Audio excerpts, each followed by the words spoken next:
नमस्कार, हमारे चैनल में आपका स्वागत है।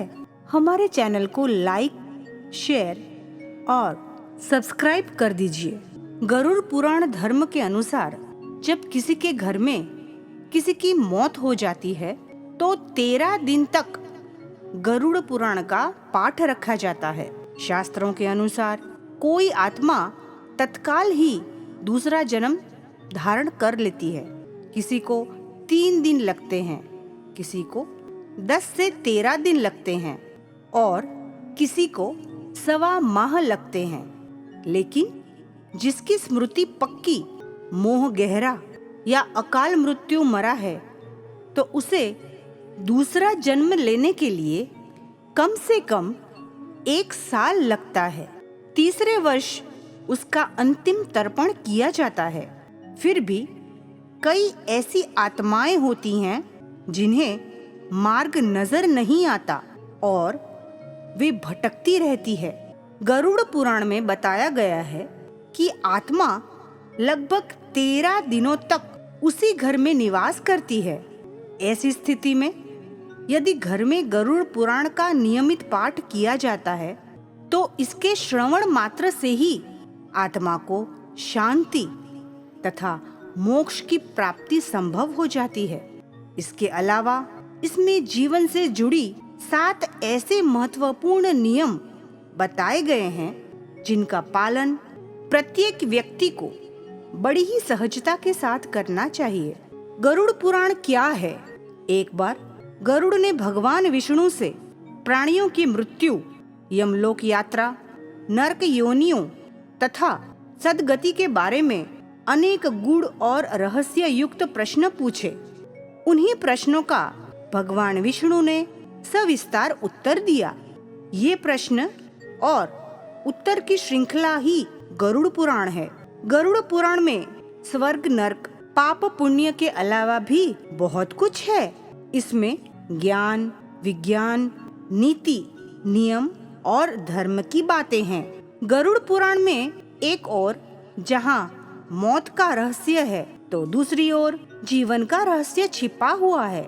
इससे हमें कई तरह की शिक्षाएं मिलती हैं। गरुड़ पुराण में मृत्यु के पहले और बाद की स्थिति के बारे में बताया गया है। यह पुराण भगवान विष्णु की भक्ति और उनके ज्ञान पर आधारित है। प्रत्येक व्यक्ति को यह पुराण पढ़ना चाहिए। गरुड़ पुराण हिंदू धर्म के प्रसिद्ध धार्मिक ग्रंथों में से एक है। 18 पुराणों में से इसे एक माना जाता है। गरुड़ पुराण में हमारे जीवन को लेकर कई गुड बातें बताई गई हैं जिनके बारे में व्यक्ति को जरूर जानना चाहिए। क्यों सुनाते हैं इसे मृत्यु के बाद? इसमें मृत्यु के पहले और बाद की स्थिति के बारे में बताया गया है, इसीलिए यह पुराण मृतक को सुनाया जाता है। 13 दिनों तक मृतक अपनों के बीच ही रहता है। इस दौरान गरुड़ पुराण का पाठ रखने से वह स्वर्ग, नरक, गति, सद्गति, अधोगति, दुर्गति आदि इन तरह की गतियों के बारे में जान लेता है। आगे की यात्रा में उसे किन किन बातों का सामना करना पड़ेगा, कौन से लोक में उसका गमन हो सकता है, यह सभी वह गरुड़ पुराण सुनकर जान लेता है।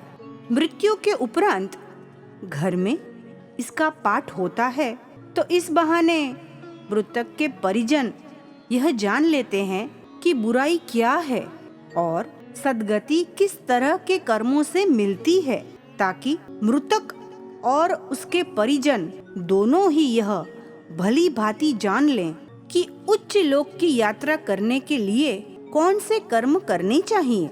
गरुड़ पुराण में हमें सत्कर्मों के लिए प्रेरित करता है। सत्कर्म और सुमति इन दोनों से ही सद्गति और मुक्ति मिलती है। गरुड़ पुराण में व्यक्ति के कर्मों के आधार पर दंड स्वरूप मिलने वाले विभिन्न नरकों के बारे में बताया गया है।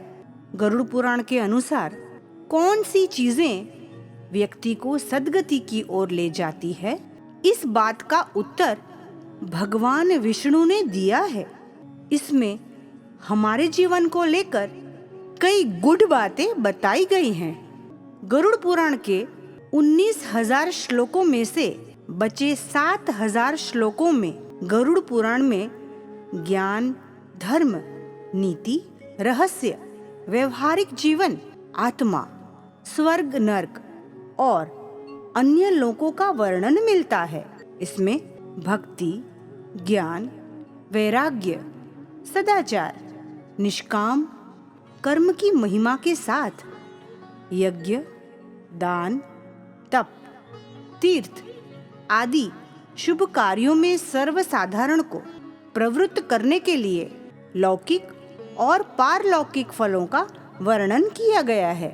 पूर्व जन्म में जातक ने जैसे कर्म किए हैं उन्हीं के आधार पर वह पृथ्वी पर नया जन्म लेता है। अगर आपको ये वीडियो पसंद आया हो तो जरूर कमेंट कीजिए। जय श्री कृष्ण।